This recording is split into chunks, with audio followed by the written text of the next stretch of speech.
আচ্ছা, কোশ্চেন ব্যাংকে যদি আসি, প্রথম বাক্য আছে নিচের কোনটি সরল বাক্য, বিপদে দুঃখে একসঙ্গে, সেটা বলছে এটা জটিল বা যৌগিক বাক্য হিসেবেই ধরতে হবে। আর বইয়ে ভুল থাকলে সেটা ভুলই, মানে ভুলটাই ই করতে হবে। তো এখানে একটা অপশন আছে যে সেইখানে এসে সব কথা খুলে বললো, তাই এটাই সঠিক দিচ্ছি। তারপরে যৌগিক বাক্যের উদাহরণ কোনটি? আচ্ছা, নিয়মিত সাঁতার কাটো, স্বাস্থ্য ভালো থাকবে, এটা আমি দাগাই দিয়েছিলাম। তারপরে নিচে দেখি সরল বাক্যের উদাহরণ, যে সত্য কথা না বলে বিপদে পড়েছি, এটা এখানে কিন্তু আছে বলে এটা যৌগিক বাক্য, এখানে কমা আছে বলে আর য দিয়ে শুরু বলে এটা জটিল বাক্য। তারপরে যাদের বুদ্ধি নেই তারা এই কথা বিশ্বাস করে, আচ্ছা এটা হচ্ছে জটিল বাক্য। তারপরে রুটি খায়, আর দিয়ে আর দুই পাশেই ক্রিয়া আছে বিধায় এটা হচ্ছে যৌগিক বাক্য।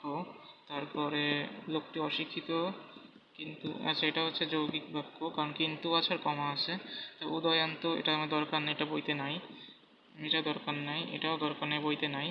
এটা হচ্ছে যৌগিক বাক্য। যখন বিপদ আসে তখন দুঃখও আসে, যৌগিক রূপ। আচ্ছা, বিপদ ও দুঃখ একসঙ্গে আসে, এটা সঠিক। তারপরে যৌগিক বাক্যের কোনটি, বিপদ ও দুঃখ একসঙ্গে আসে। তারপরে আছে যৌগিক বাক্যের উদাহরণ কোনটি, এটা হচ্ছে যে বিপদ ও দুঃখ একসঙ্গে আসে। সরল বাক্যে অনেক সময় কোনটি অনুপস্থিত থাকে, এটা হচ্ছে ক্রিয়া অনুপস্থিত থাকে। তারপরে লোকটি অশিক্ষিত হলেও অভদ্র নয়, যৌগিক রূপ কোনটি, এটাই, হ্যাঁ এটাই সঠিক। তারপরে পাখিগুলো নীল আকাশে উড়ছে, এটা হচ্ছে সরল বাক্য। তারপরে যৌগিক বাক্য, নিচের কোনটি যৌগিক বাক্য? যৌগিক বাক্য হচ্ছে বিপদ ও দুঃখ একসঙ্গে আসে, বিপদ ও দুঃখ একসঙ্গে আসে যৌগিক বাক্য। তারপরে আছে সত্য কথা না বলে বিপদে পড়েছি, তাই বিপদে পড়েছি, এটা দরকার নেই, ভালো ছেলেটা পালন করে, সরল বাক্য। নিয়মিত সাঁতার কাটো, স্বাস্থ্য ভালো থাকবে, এটা হচ্ছে যৌগিক বাক্য। তারপরে তার বয়স হলেও বুদ্ধি হয়নি, এটা সরল বাক্য।